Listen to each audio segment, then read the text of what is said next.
What's going on? It's your boy Masta here live from the MMB Radio Studios for the MMB Radio Podcast, where no topic is too big or too small. We talk about them all, and I want to welcome in a woman who we spoke to briefly at Exotica in New Jersey, and we want to touch base with her again because we have a lot of things we need to talk about. There's so much different things going on in this world, and we want to talk about the sports world because we know she's a big Boston sports fan. So I want to welcome her in right now, adult entertainer Miss Tyler Faith. Tyler, what's going on?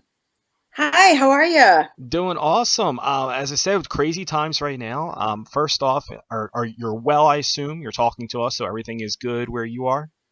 I am. I'm well. I'm safe. I'm happy. I'm healthy. I can't complain. I have food.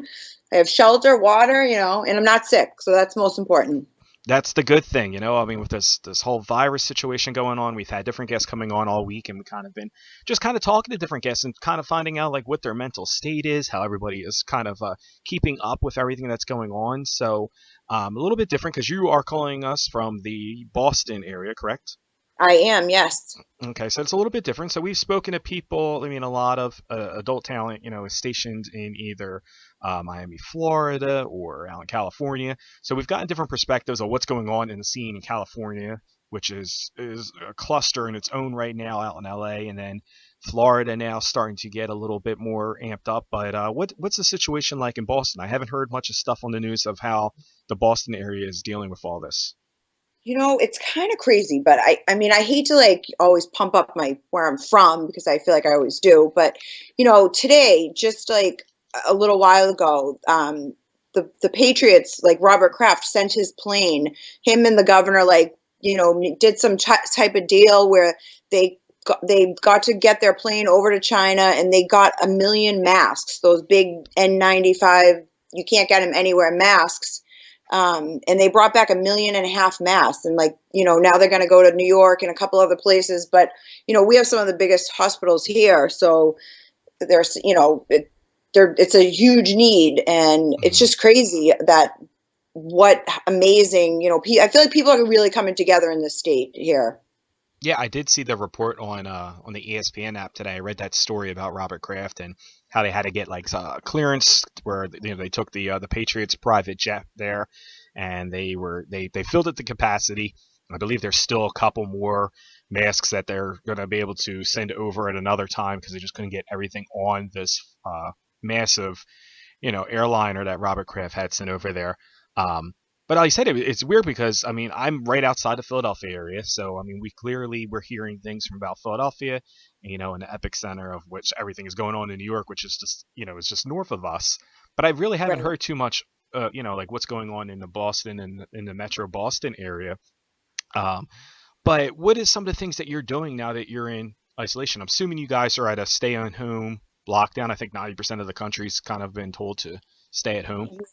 Yeah, we've had that now for a while. I feel like I've been in for so much longer than that though, like I think, when they first started announcing this in the beginning of March is when I've been home since then. So I've had a lot of time to figure out what I'm going to do with all my time, I guess. But I just go to the grocery store, stuff like, necessities like that. But I've got to read a lot of books. Obviously Netflix is my best friend now, But I guess in a way, you can connect with people, now.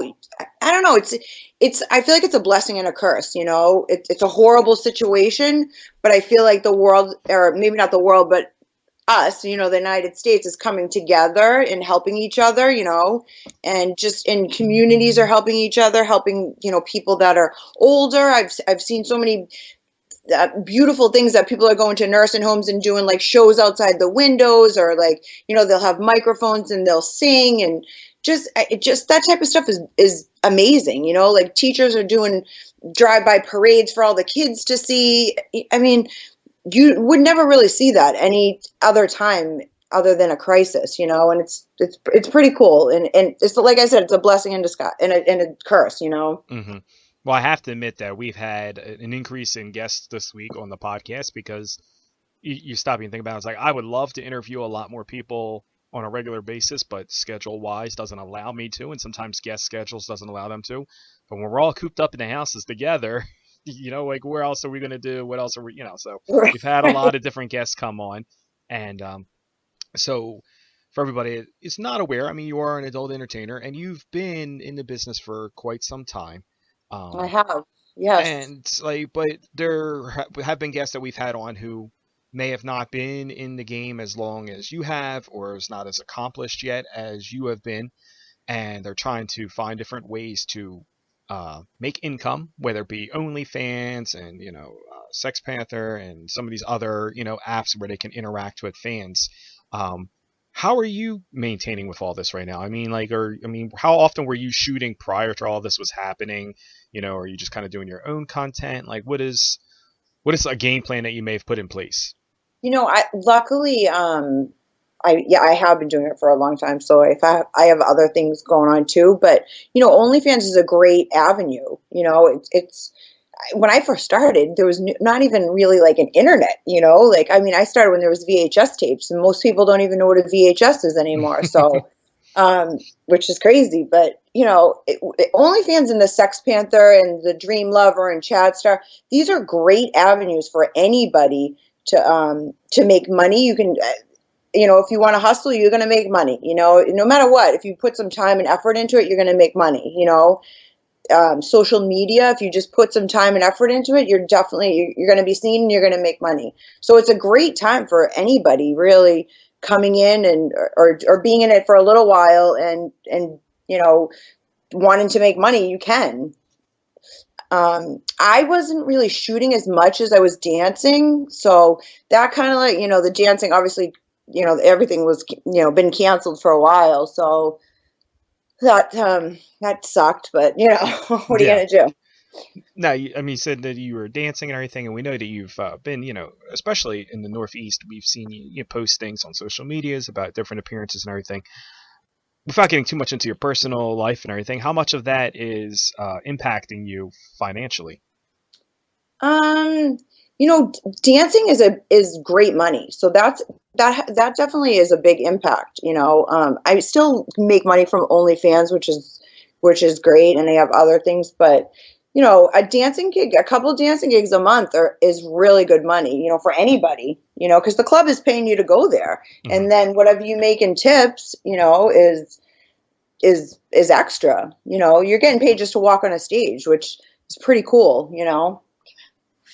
Now, working with different companies in the past, and like I said, you really haven't been doing a whole lot of shooting. Did you have any plans that were like about to go down, or about to happen that kind of been halted, or was it kind of like didn't really have anything too I didn't exclusive have, lined up? yeah, no, I didn't have any shooting, anything. I wasn't shooting for anybody coming up, so no, that I wasn't impacted that way. No. I mean, we've had some guests that are saying that they were in the process, I guess, of shooting different things, and then everything just kind of went, kaput. And Yeah. now a lot of them are not even sure if whatever they shot is even going to be enough to, even do anything. And it's almost kind of like feeling like they've wasted, not wasted, but there's material out there that is not enough to complete whatever the companies Right. were looking for. And now Right. they're kind of like scrapping things together. Um, Right. So nothing was, lined up, anything like that. But do you have any plans to do anything with your OnlyFans? Anything that is new and exciting that fans that are kind of quarantined right now and are like, I really need something to do other than look at Tiger King for the millionth Oh time? God, my goodness, that show. I refuse to watch it. I refuse. But tomorrow I'm super excited. I'm doing my very first live show on my OnlyFans. It's my birthday, so I'm gonna do a big birthday show. Well, So happy that's kind of birthday. really exciting. So it's your 21st birthday and you're doing a It's live well, show. I mean, it's 25th, but no one's counting. So, in the live show, I guess fans are they going to be able to interact with you and ask questions to you, or is it just Yes, kind of like, they will be able to interact and talk, and there'll be some really good sex happening. So yeah, so it'll be a fun filled night of excitement for everybody, me and for them. okay, no, so you're saying like, is it just you yourself, or are you going to have guests, or? Are we got to I find I mean, out? I'm quarantined, so I can't have guests, but Hmm. I do. My boyfriend lives with me, so it's okay for it's okay Okay. for us. We're quarantined together, so it's all There you right. go. There you go. Yeah, So I want to get into some questions because I did ask a couple people to send me in some questions, and sure. so I'm curious because we spoke briefly at Exotica, and I mean, Exotica is very quick. It's like very like one, two, like what's going on. I'm like super stoked to be here, and you don't really get to get in depth and ask like the real questions of like how you got into this business, what made you want to get into it, and all that kind of stuff. So tell us for people who are not familiar with your backstory. So I was a dancer, long, long time ago. I was at a club or whatever, and I used to see features come in, and I was like, oh my God, I want to be a feature, like this is great. It looks like so much fun. They're traveling, this and that, different places. And they were all porn stars. And so I said to myself, oh, so if I do a little bit of porn, I could, hence I had no idea really what I was getting myself into. Um, but I was like, oh, if I do a couple movies and I can become a feature, which obviously that's not the truth. You have to establish yourself and, before you can go on the road and become a feature. But so I started like I started doing girl girl, and I didn't think I was going to be so like I loved it. Like I loved being in front of the camera. I loved performing, and I actually totally forgot about dancing, and I totally pursued doing movies. And I luckily got signed to a contract by Jill Kelly. So I mean that was an amazing, that was awesome that happened. And she really took me under her wing and showed me, the ropes, I guess, if that's how you say it. But, and it was an awesome experience. I had an awesome time shooting for them. And, I got really lucky. I really did. Because right off the bat, I got signed to a contract. So it was awesome. Now, were you making more as a featured dancer or stripping, dancing, whatever it may be, or were you making more money doing the porn stuff? I was making more money dancing Hmm. because I wasn't shooting. I was, I just like I just started it, just doing a few things. And then when you sign a contract, well, back in the day when you signed a contract, you didn't sign a contract for money reasons. You signed a contract to be famous or to get known, and from that you got, magazine layouts, you got to dance, you got to do appearances, you got to, be on billboards or whatever. We had a Yeah. big booth at AVN, that type of thing. So so you really weren't making a lot of money with your contract. You made money doing other things from your contract, but at the root of your contract was to get seen. And that was, because advertising, and somebody paying to put your pictures in AVN magazine every month is, you know, well worth it. So it was a Hmm. good trade-off. So it's helping you build the brand, and Exactly. you said you got caught up in doing the porn stuff rather than the dancing. So clearly, like the financial situation was not even crossing your mind. So what sparked you to continue to do the porn and the film aspect more than the dancing? You know what? At some point, it just came together too. Hmm. So I started building a name, and then then I started featuring, and I actually started featuring with Jill Kelly. So we would go on the road together, which was awesome. Because she was such a big name, and so it kind of gelled together after a while, which was like a gift for me. Hmm. Now, when you got into the business, explain to people out there how different it is today if you were to get into the business as opposed to when you got into the business when you did. I can't. It's so crazy because I can't even really like explain it to people because they just don't. There was definitely it was a smaller amount of people, obviously, smaller amount of stars.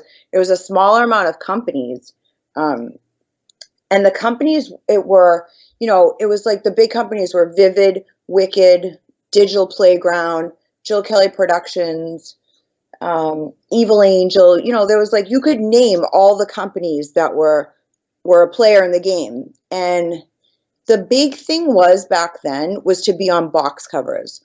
and to be seen, because you'd be, if you were on a box cover, you'd be in stores, because nothing was online then. You actually had to go to a store and buy a video. You couldn't go on your phone or your computer or anything. You had to physically walk into a store and buy a porn movie, or even you would have to go to a video store and rent it, Hmm.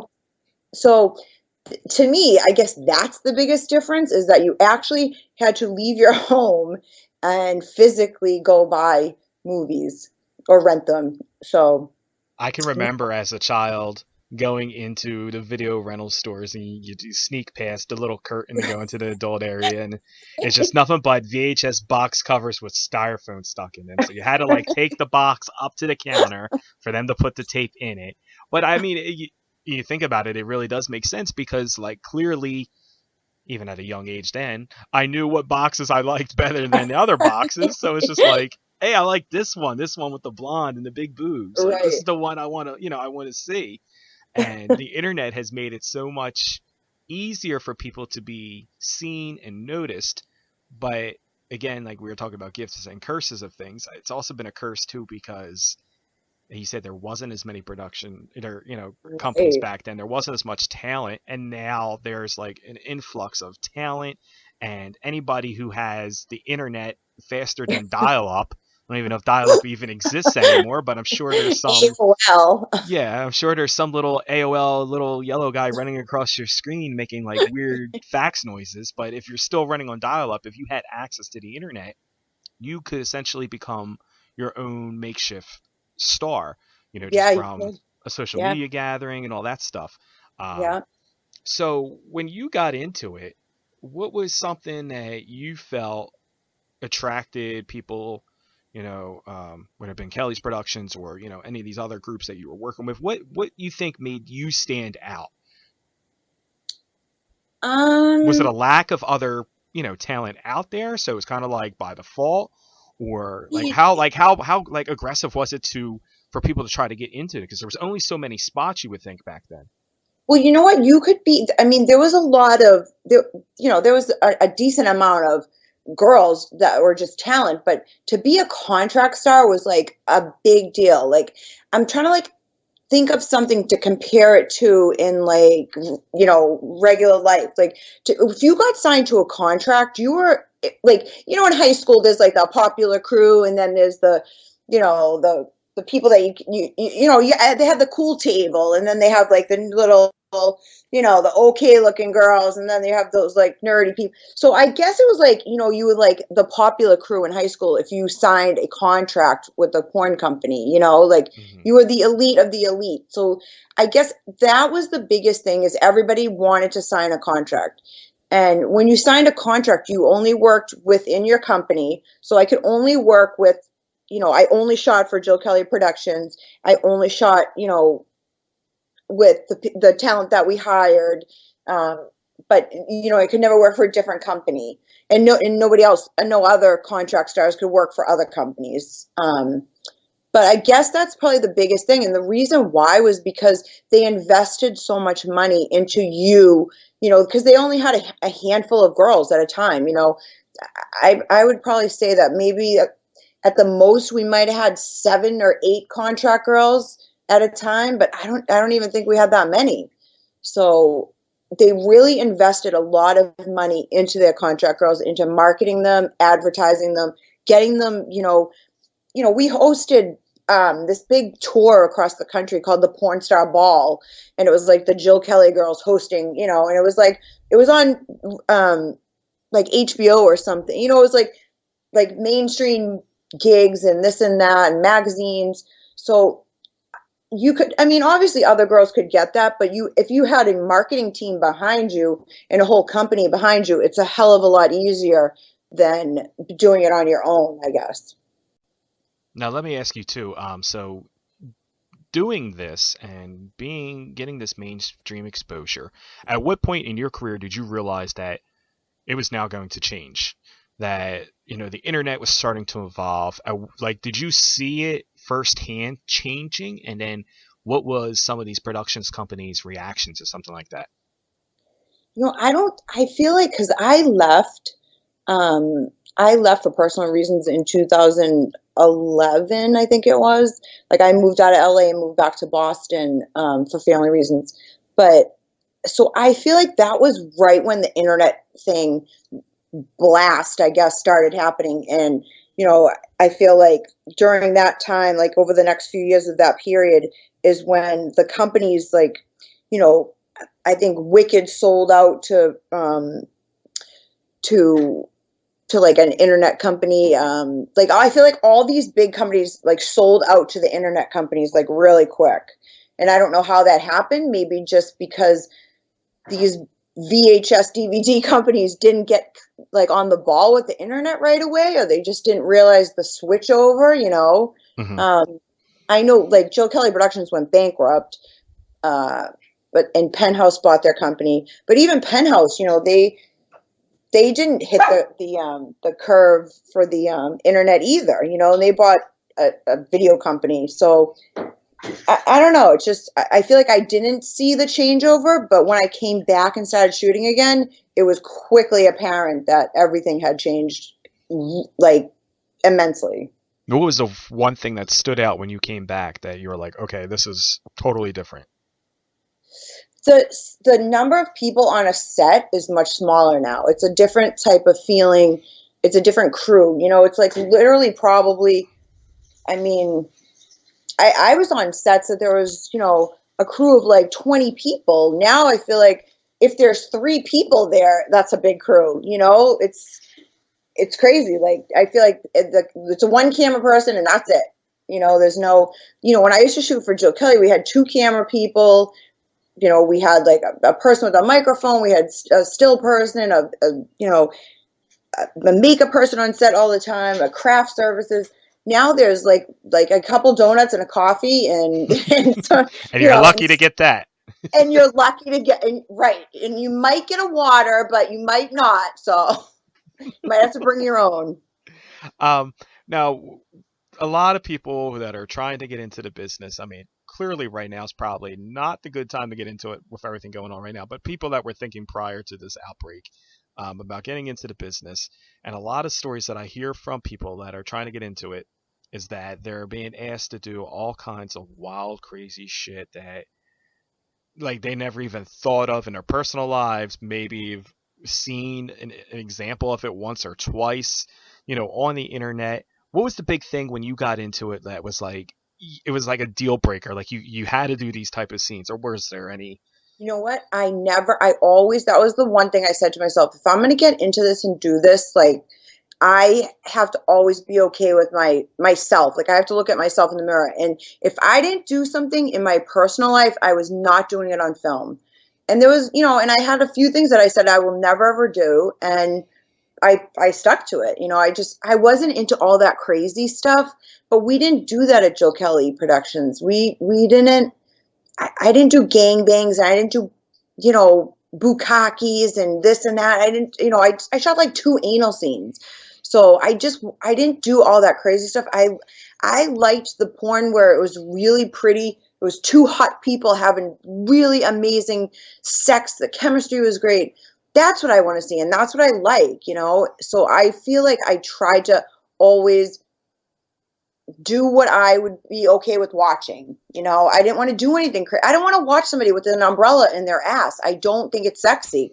I don't know who does, but I just, all that extreme stuff doesn't turn me on. And I don't know who it turns on, but I don't even want to be their friend. So, And it's easier, I think, now for you back then. I should say easier for you back then to had said no to certain things because one, it wasn't being asked of you.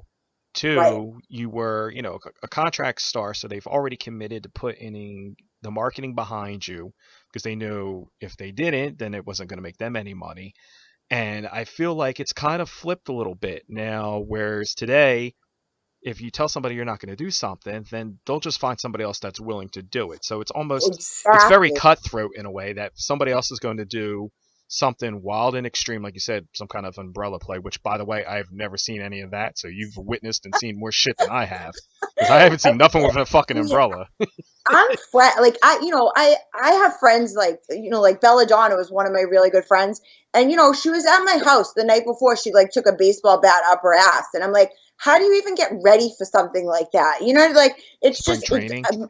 it's mind blowing to me. But I mean, I don't know. I mean, it's like I said, it's crazy because I don't think people, new talent, they don't have that leverage like they used to. And it's I funny, think you're right. and you said about putting the marketing and the time and the money and the effort behind you to make you what you were known back then as a porn star. And I Right, remember having a guest on, I can't recall who it was, so I apologize, but I had a guest on that says that, there's not really porn stars anymore. Like, what is a porn star?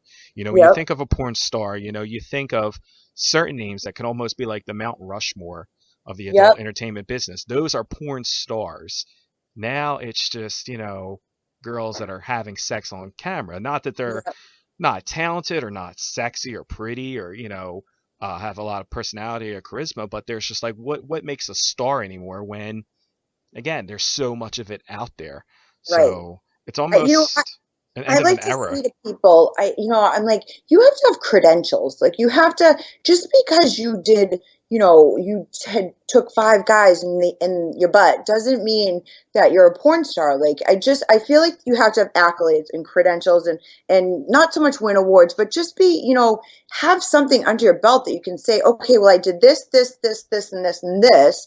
And it's not just about one thing, like, Hartley is one of my favorite all time stars, and she'll always be a star. And she doesn't just do porn; she's done a million things, and she's been a pioneer for the industry for years. And she's a porn. Tara Patrick is a porn star. Like, Hmm. these people have done things not just sexual on camera, have done other things for the industry, around the industry, to make us look great. And they've almost become household names. So for people who are Exactly. not even familiar with porn or watch it, they, Right. know of certain people's names and are like, I may not be able to pick them out in the lineup, but I've heard that name before. And Right. and it's crazy because like you said about um, doing different things like having credentials. And I know I had spoken to different people off the record, not on podcasts or anything, but saying how, it was a big deal if you could sell the most box covers or you could get on the Right. most box covers. Like if you were Right. pushing VHS tapes and, Right. people, Yeah. it's almost like how people would look at like vinyl records or like CDs. Like it's like one of those iconic covers, that Yes. Beatles Abbey Exactly. Road cover, or Michael Jackson's, Yeah. like off the wall. And you're like, oh, I definitely like, or you could just look at that and you're like, or Pink Floyd's, like the Prism, like the cover, like you Yeah. say And it and it you just do. pops in your head. So the thing could be Yep. said with the adult business. And one of the other things I wanted to note is that you say, that there's it's almost you were more than a porn star, and even like you said, even if you took five up the butt doesn't make you a porn star. And I have got to the point now where it's like when I introduce people, I still get caught up. I still say, oh, we got a adult porn star, adult film star, but now I'm starting to get into, I have to say, adult entertainer, because there's so Right. many different avenues Mm-hmm. where it's not just going on set, having sex, filming it. Like there's so many different other things, um, which kind of leads me to what is something that once you seen the business was evolving, you got out of it and came back. What was something that intrigued you that you saw that was different from when you first started? You're like, oh, I really want to start doing this, or at least look into doing this. I think, when I first started, everybody had a website, and but it was very, very different. You had a webmaster, and you pretty much had no control over it. You sent them material. They put up what they wanted. Everything had to be like pretty much like studio style material. Um, and it, I feel like you had no control. That was my biggest thing. And I'm like, why can't I ever add stuff? And they're like, no, because we have a format and it has to look like this. And it was very Mm-hmm. pretty and it was very glitzy, and everybody had this very pretty glitzy website. you know. But I mean, you made a little bit of money, but you really didn't. You couldn't live off the money that you made on your website. You know, it was like whatever they were charging, $30 a month or something. But it just wasn't. It wasn't great. You know, like you could make a little money, but it wasn't great. Now, especially with the OnlyFans, you have total control of everything. You know, you run it and Hmm. you talk to, you know, it's total control, and there's no and it's not all glitzy and glammy. You know, it's very like raw. It's like you put up what content you want, you say what you want, you know, and you make money if you want. You know, you charge what you want, however you run it however you want. And so that to me was like a huge difference, from the glitzy glammy website to now here you go, it's a raw Wham raw. bam, thank you, ma'am. Yeah, you know, and it's like What's you your put, PayPal? What's your Venmo? We can sign you up. yeah, right. So it's like it's yeah, that was the huge. I think that was the biggest difference for me to see that. Well, one of the things I can take away from your explanation of that is you're saying how that they only put what they wanted to put on there. You got to remember too is that like a lot of these web designers and everything were being paid, you know. Right, So like if they gave right, you the control of doing it, then essentially they're not needed. right. Um, Yeah, exactly, exactly. and so like clearly they're not gonna like, you know, Right. loosen the reins a little bit and be like, oh yeah, well you can post this, just post this later on, and then you know, because then eventually the light bulb goes off. I'm like, what the fuck do I need you for if I Well, can you know post my what's own funny shit? is I went to school like when I was like a long time ago. Like I went to school to become a Mac genius, but not to work at the store. Just because I wanted to know how it all worked and how it all ran, and I wanted to know what HTML was. You know, and so when I talked to my webmaster, I could talk to him on the level where he could understand it, and he didn't like it. I think sometimes, you know, because he's like, "Wait, you're starting to know a little bit too much, and that's not good for us." Well, it's a field that changes so much. I went to school for graphic design and commercial art, and I can tell you, like having experience with HTML coding and Dreamweaver and different Yes. programs like that, Yeah. and then Flash became a real big thing. Yep. And It's changed so much. if you get out of it for a couple months, guess what? You're fucked. You You're don't know never, anything. yeah, you're not gonna. But then Nope. it makes it easier too because now people listen to the podcast that I have on my website, which is technically a blog through Blogger, and it's like a lot of it does it for you. Um, Right. so it's crazy because, like you said, you now with the new technology, you're able to post what you want to post. It could be raw and it could be, you know, it doesn't have to be all glitzy and pretty and everything. And then it really like makes you realize that like all this time that these people were nitpicking about what was, you know, glitzy and pretty and everything, at the end of the day, what do guys want to do when they look at your videos? They're looking at because they want to jerk off.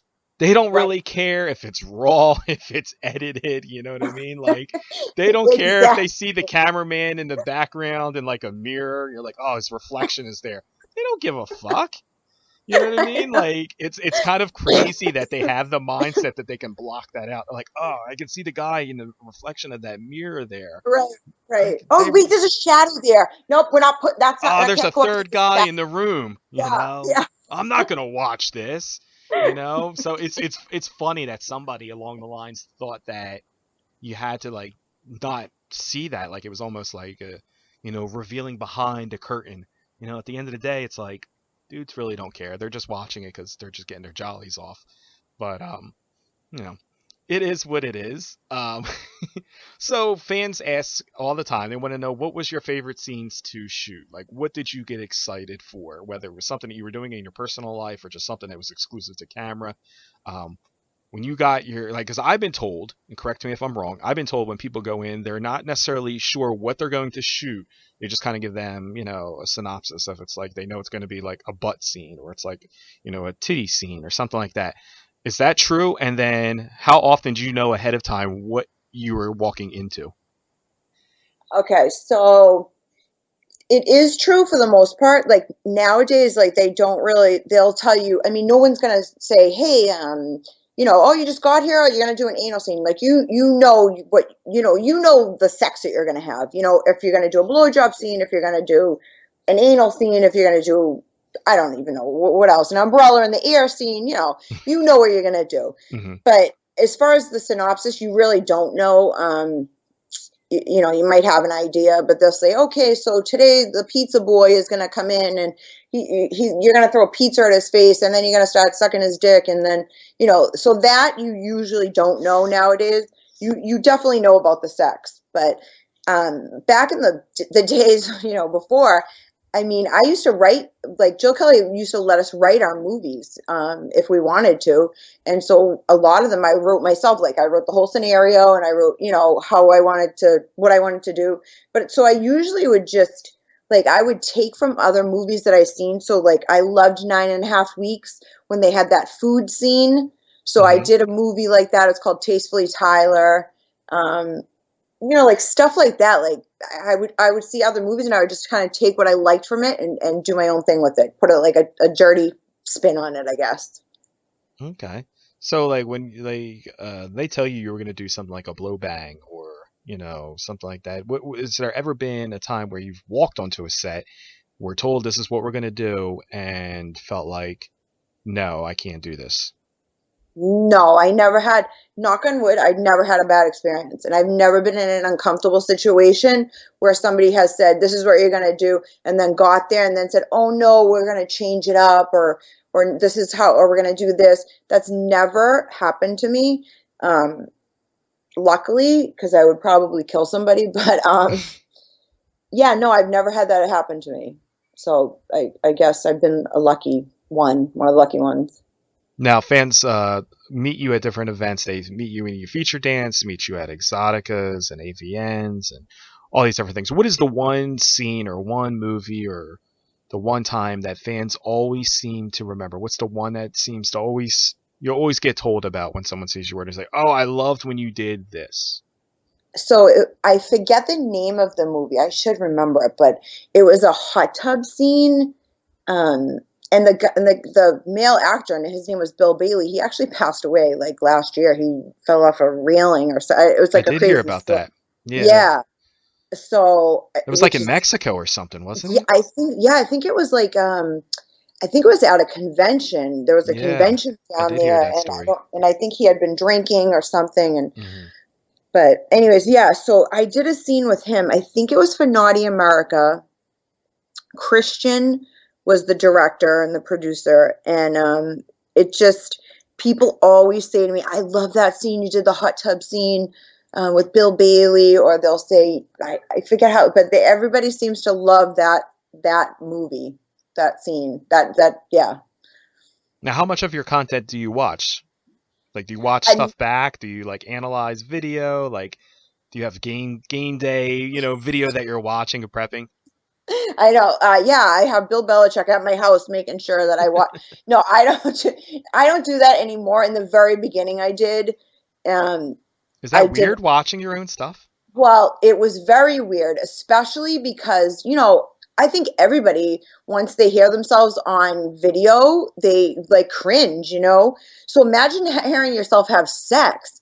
It was so shocking, and I would never listen to it with the sound because I'm like, oh my God, I sound so ridiculous with my accent and just the sounds that you make having sex is not attractive to hear for yourself. Hmm. So I would always put the volume down, but I would watch it to see how I looked and make sure, like, oh, maybe this isn't a good position. I mean, next time I'll do a different, have my leg up a different way or something. Yeah, So I definitely critiqued myself in the beginning, but didn't hear it. didn't hear it. Now, how No. much of the current product do you invest in? Like, do you have time and to watch some of the newer stuff, or do you I you're don't just watch it consumed? anymore. Yeah, I don't watch it anymore. I don't want to see it anymore. I think now I laugh. Like I'm like, because it's just I don't know. It's been so long that I'm like, what else can I look at and say? Okay, maybe I should do this. Because I'll go crazy critiquing myself. Yeah. Well, I was going to say, is there anything that you still wanted to do? I mean, being in the business as long as you have and have experienced so many different, ups and downs and changes of the game, is there anything that you want to do or regret not getting the opportunity to do? I think that I don't know. I mean, obviously, there's always more that you could do or want to do. I never really did anything crazy. So, when I came back, I did an 11 guide like blow bang or like a glory hole thing. So that was really cool. I never did anything like that before. It was like a big deal. So that was kind of, very risque for me to do, and exciting in a way because I never had done anything like that before. No, what's a normal day for you like? I mean, currently not shooting with big production companies, have the OnlyFans. And I don't mean Yeah. so much a current day in Yeah, I was like today's today, term. Yeah, like, oh, like today, like I went to the grocery store, went to Costco, and yeah, I had my on a mask non-COVID coronavirus on. situation. And well, I have a couple dogs, and so they are a big part of my day all the time. But I just like, I don't know. I mean, I have a family and stuff, so I guess that's what that's what I do when I'm not engaging in adult activity. Now, you say you have a family and everything. How does your family react when you first got into it? And how do they like adapted? Like if I would assume that if being again, I keep saying as long as you've been in the business, not to make you sound like an old No, hag, but as long as you've been in the business, I mean, you would think after a while, like family and friends would almost become, kind of like immune or numb to the situation that that's what you do. Um, but how often is it talked, discussed? Is it taboo? it's like you said, it has been so long, so I It's almost think like the norm now. well, yeah, it's they and my friends, they're very, very support. Like most of my friends I've had my whole entire life. Like my best friend Melissa, we walked to kindergarten together when we were 6 years old, and we're still like thick as thieves. Mhm. So I'm super blessed to have my friends like that I've had my whole entire life and been supportive of me. And their lives are completely different than mine. They're mostly all married and have kids and, settled down really young. And I left and moved to LA and became a porn star, but at the end of the day, we're all still, Boston girls, and we still, you know, just do our thing. I don't know. I feel very blessed to have the people around me that I have because they're very real and they're very raw and genuine. So, but it was very shocking in the beginning because it's. I mean, if you say to anybody, "Hey, I'm going to move to California and become a porn star," that just sounds like crazy talk. Like what? No, you know. And my family at first was very nervous because this is going back 20 years ago. It wasn't as accepted, and it was still a little like I think shady in people's minds, thinking maybe this is happening in basements and or they're going to drug her up and give her drugs and. So I think that was probably just the unknown because now I feel like everybody it's so mainstream and out there that I don't think anybody really thinks that porn is shot in anyone's basement or what the shadiness of what it was back in the 80s or 70s. So the perception is completely different. And I think you came up in the right perfect time too, because you were right there in like you said, you weren't there like in the 70s and early 80s when people were unsure of what was going on, and Right. thankfully, if there is a bit to be grateful for, is the fact that there is information out there now that shows that it's not like fucking Boogie Nights. You know what I mean? It wasn't. Right.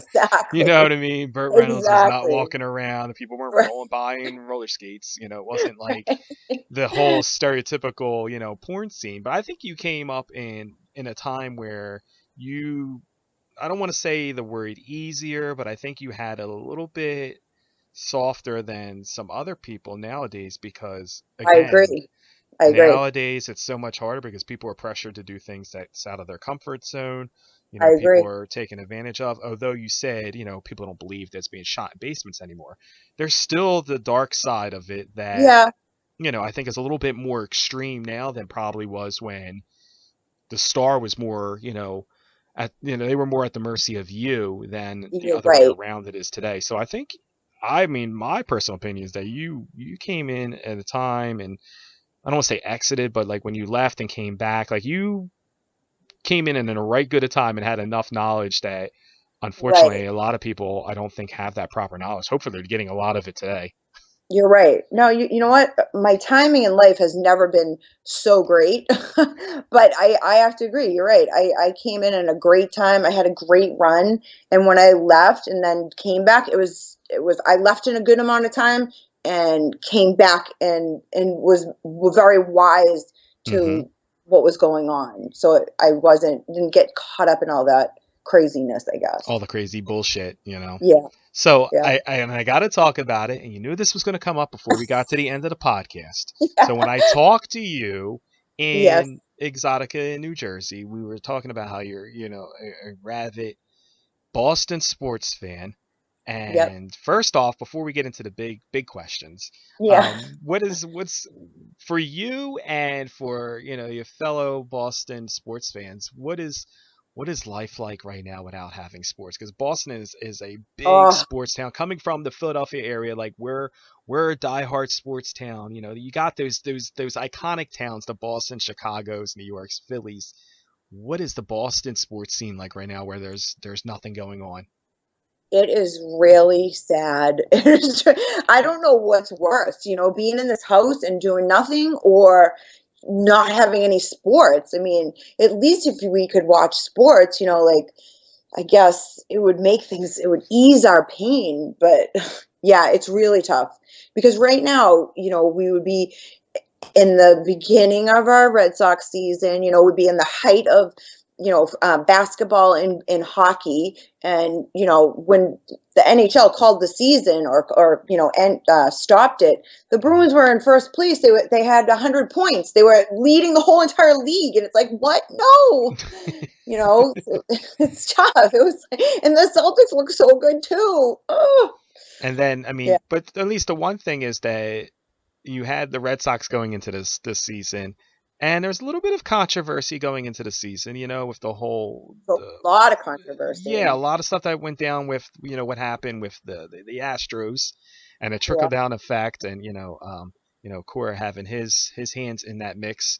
Um, so it might have been a little bit of a beautiful distraction in a You're way. right. Yeah, it might have been good because they didn't have a coach to start Yeah, with, a manager exactly. So who type, knows you when we know. start baseball back up again, whether it be in May or June or July or if at all, or even next year, maybe people will forget, Right. everything that happened with that. You can kind of start fresh, but it might also give you time to kind of prepare because again, we were talking To find about, a manager. yeah, because I mean, you were like right up against the beginning of the season and it was just like, Yeah. okay, no We were manager. no, we were in spring training without a manager. Yeah, that's what I'm So I saying. mean, So now crazy. maybe it gives you more time to kind of like take a look around and see, who is still available out there, and who gave you more time to kind of assess what was going on. But Yeah. I so mean, and to be honest, I feel bad for Cora. I feel like he got the scapegoat of that whole thing. I feel like he's the scapegoat of that whole thing because obviously the higher ups all knew what was going on and it came from up there, and he's guilty too, but he's taking the heat for all of it, and it's mhm. like, wow, that's like, hello. What about the owners that knew about it and all these other people that knew about it? Well, at least he got to win a World Series. And I mean, he got to coach some games. I mean, Carlos Beltran got hired as the Mets manager, never coached a game, and got fired.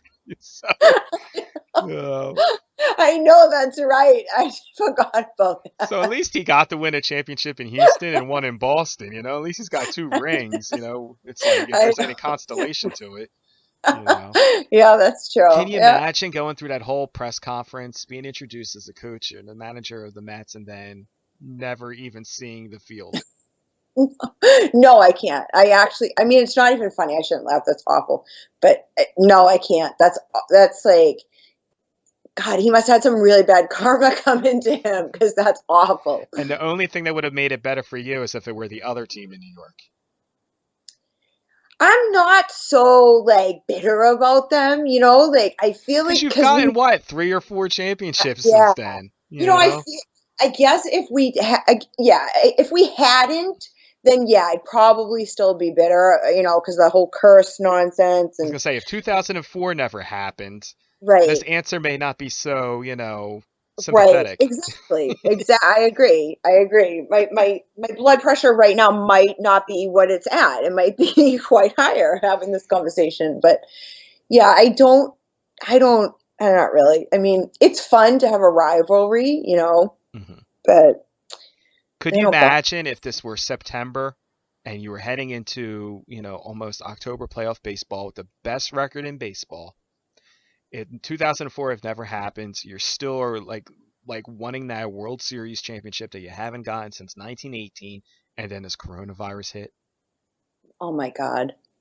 No, I can't. No. What's the I over don't under? People passing away from coronavirus, or people just jumping into the harbor or something because they because kind of because the Red Sox almost won the World Series. Yeah.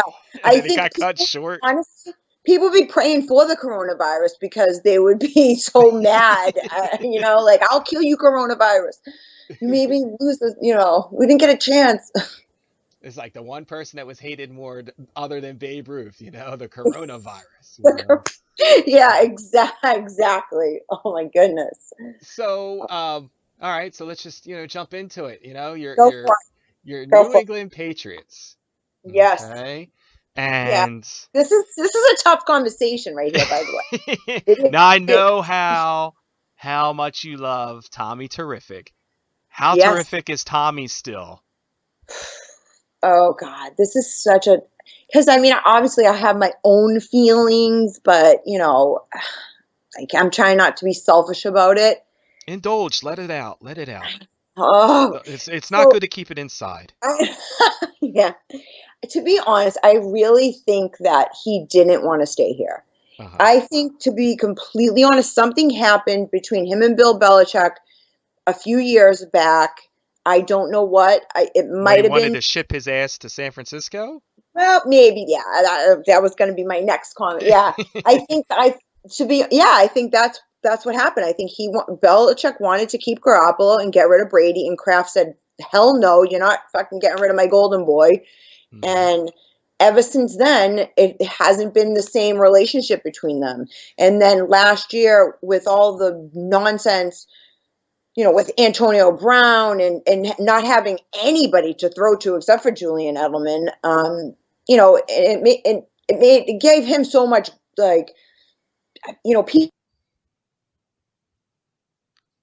lose it when he doesn't have anybody to throw to. It's not his fault. Hmm. You give him like a bunch of rookies, you take Gronk away and don't replace the hole that Gronk left, which I don't think you could replace that hole, but you didn't even make an effort to replace Gronk, even in any sort of way. You just thought you're going to wing it, with maybe Jacoby Myers or I don't know, Ben Watson or I don't know. I don't know what they were thinking with the offense. I thought maybe they just figured, oh, well, we'll just wing it because our defense is going to be so stellar.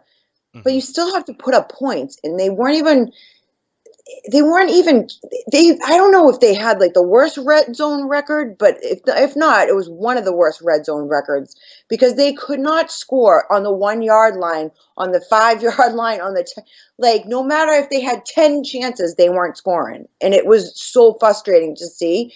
And I know that Tom, being the ultimate competitor, was frustrated the whole entire year. You could see it, and he just wasn't happy here. I think the Patriots could have offered him $100 million and everybody on the fucking, the offensive line, like we're gonna get every star from every team on the offensive line. I don't think he wanted to stay here. I think he wanted to leave. I'm not saying he wanted to go to Tampa, but I think Tampa gave him the best opportunity to be himself. I think he wants to prove something without Bill Belichick. Hmm. And he because he is the ultimate competitor, and he still has so much to prove, and now even more because it's him. And in Tampa, he's going to have pretty much control of everything. He's going to call the plays, he's going to so it's going to be a lot of pressure on him, but I think that's ultimately what he wants. And you know what, he would never have gotten that here, never. Now, a lot of conspiracy theorists were saying that, the reason why the Patriots never filled a lot of those holes is because they kind of wanted to put it at the feet of, Tommy and to say, like, look, he couldn't get the job done, like he's no longer any good. I mean, do you believe into that hype, or do you just think it was Not one just? bit. No, nobody wants to lose. Nobody's gonna do that. No, I absolutely don't believe that. They're gonna try to make him look bad. The person that won us 6 Super Bowls. No way, Mhm. no way. They just, if you look at it, like they just always think they're gonna be able to wing it, and for the most part, they always have.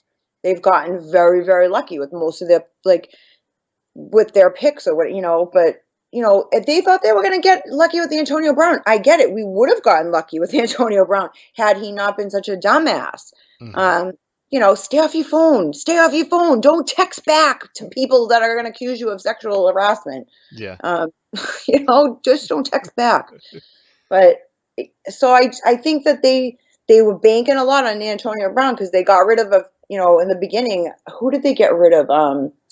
Demarius Thomas, right? They got rid of him. They got Mhm. rid of a few players when they signed Antonio Brown. So they were banking on Antonio Brown to be their, I guess, not be a Gronk because it's completely different, but take the place of an amazing receiver. Somebody that's fast, that's gonna, doesn't have the power of Gronk, but in his own right has a so many gifts and so many talents that would have been amazing for Well, I Brady. questioned some of the decision making there anyway, because you were sending Thomas, and what they sent him to the Jets, I believe, right? So Yeah, you yep, sent him in division, right. and But he you were kept doing taking a nothing too. chance. Yeah, you were taking a chance that, like, Yeah, you already knew Antonio Brown had this kind of like black cloud, yeah, hovering over him. So it's like, really, like, you gave up some pieces to take a chance on somebody, and now that didn't work, it left you with no pieces. right, Um, but right. how, like, what was your thought process during this whole thing? Like, how much did you think that he would be coming back, and how much did you think that it was over? Like, was it 50-50? Like, what were your? The whole, like, him like selling his house last year was really suspect to me. Like, why would all of a sudden you be selling this house that you built and made, to like, he like bought out like land right near Robert Kraft, and like, he had this amazing house built to, like, his standard, like, they had a yoga studio and all this like crazy stuff put in there, where you think that if you're going to build a house like that, that's something you're going to keep forever. And Mhm. then I heard from a friend of mine in Vegas that he bought a house in Vegas a few months ago. So I'm like, okay, this is like, It's going to the Raiders. right. I thought, well, he's probably going to go to the Raiders, but why would he want to move to Vegas? Who wants to live out there? Hmm. But he just doesn't seem like the Vegas type, but who knows? I never would have thought Tampa. I thought maybe if he was going to leave, LA would have been a good fit for him because, the Chargers, and he's from California. But to be honest, I really didn't think he was going to leave. I thought he was going to end his career as a Patriot, but Hmm. I guess he just has other things that he wants to do, and it doesn't include being in a Patriots uniform. Now they call it the flashbulb moment. That moment where you know where you were in that place of time. Older people can say they know where they were when they heard, JFK was assassinated, or they can, take you back to a time when 9/11 happened. Or people nowadays, or 20 years, are going to say they know what happened when the coronavirus popped off. But Yeah, where were you when you heard the news that Tom Brady was officially going to Tampa? I was in my bed sleeping and woke up like to probably 1,000 texts. He's leaving, and I'm like, and I'm half asleep. I'm like, what are these people talking about? Who's leaving? Like, is it my boyfriend? Like, what's going on? He's leaving you. So I'm like, hey, what's going on? And so I'm Even the like, dogs were getting upset. even my dogs were upset. Yeah, exactly. Yeah, that's how crazy it was. But so yeah, so I woke up like seeing a million messages, like so confused, thinking, who the hell is leaving me? Like, what? Yeah. Second most important man next to your boyfriend is leaving you. You know. Very, very, very sad moment. Very sad. Yeah, very sad. Now, Yeah, what was the initial reaction? I mean, you see people like the first thing I thought of was like the LeBron James situation. Like clearly, Tom Brady did not have a big TV special announcing that he was taking his talents to, the retirement senior center of the world, Tampa. But were people angry? I mean, I'm sure people were upset, but like it was their like you see all the reactions on social media. People went a little out of pocket, went a little cray cray, and were saying things like, "Oh, screw him," and like, dude, he got you 6 Super Bowls. Like, I know. what was the initial reaction?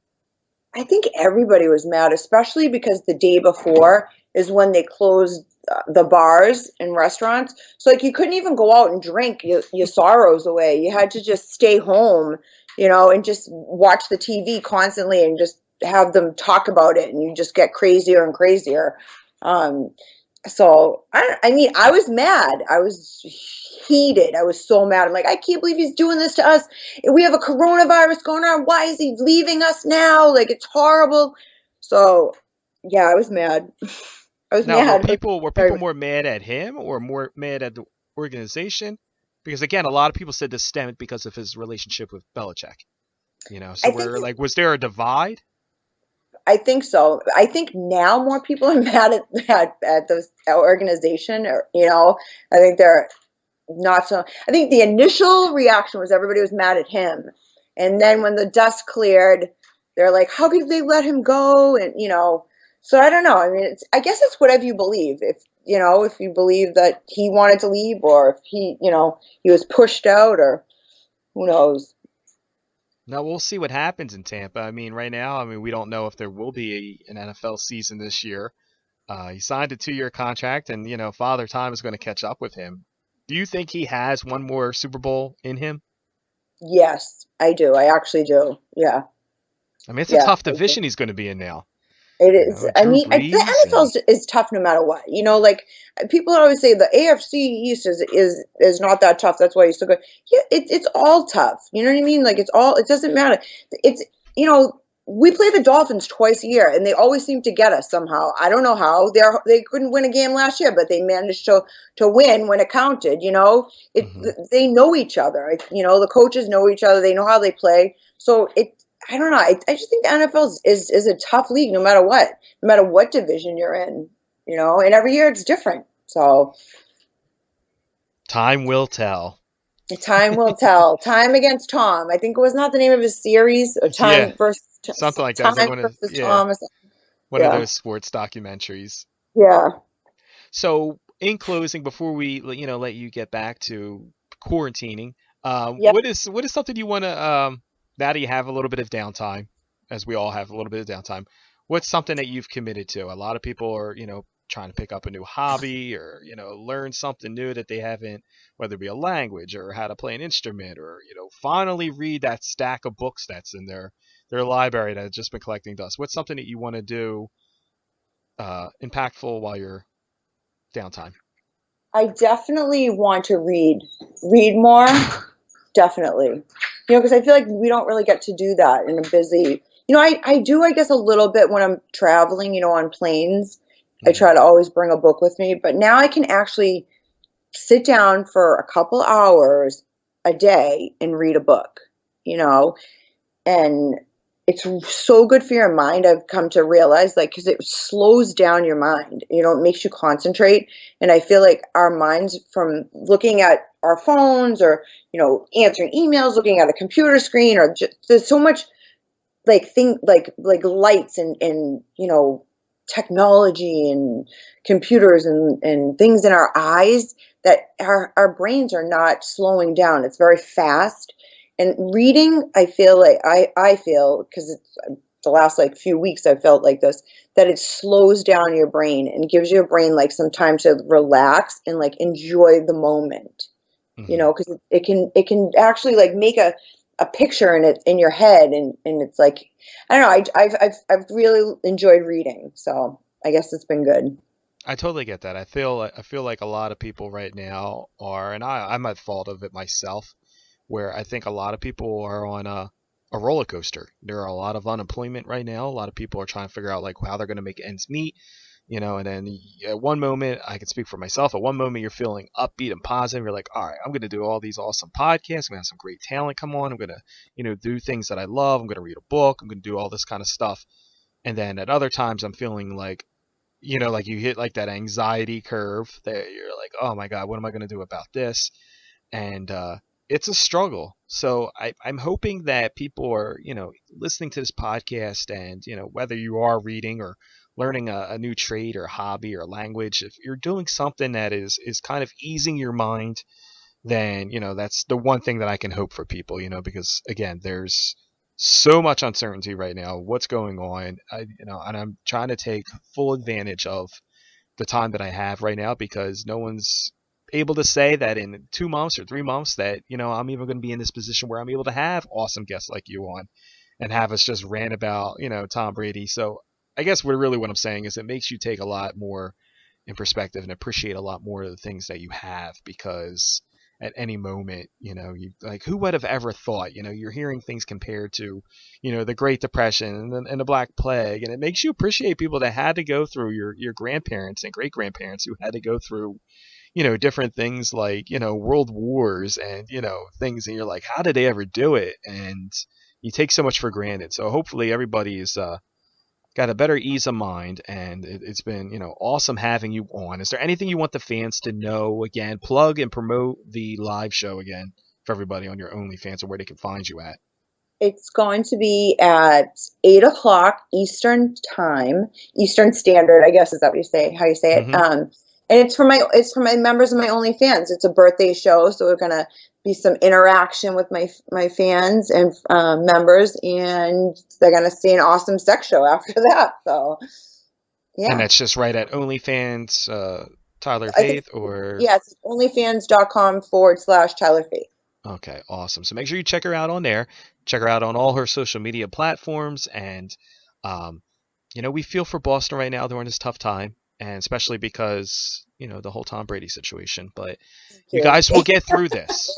Part of me's like, do I really feel that bad? They got 6 Super Bowls. Like, really, do I feel that bad for them? you.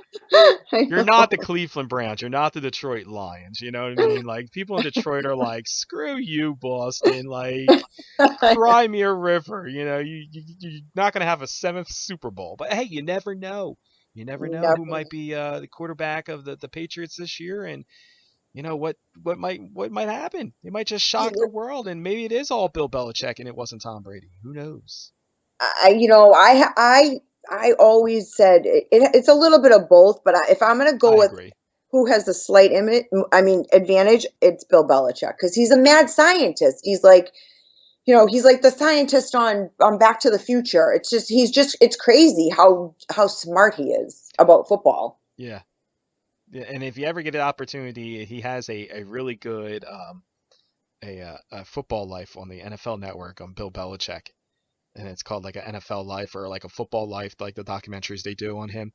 So, and I think right now the NFL Network is allowing you to download the app and watch all that stuff for free on demand. And I think they're even allowing you to watch it for free on demand on their YouTube channel. So usually that stuff is like, if you missed it on NFL Network, like you could watch it later back on the app, but you had to pay for it. So they're waiving a lot of Hmm. fees. But it's a really good documentary if you have not seen it. And it really kind of opened me up a little bit more to Bill Belichick, because I mean, clearly, like, being non-sport Boston sport fans, you only see so much of Bill Belichick, and what he lets out. So Yes, he opens up. yes. He's a little bit more vocal, and he gives you a little bit more insight into his personal life. If you've never seen it, it's a really good watch. But Well, I'm definitely gonna watch it. I am yeah, it definitely is. I mean, we got all this free time now. It's just like exactly. maybe you guys get to see a little bit more of his personality than we do, on the mainstream, nationwide, worldwide media.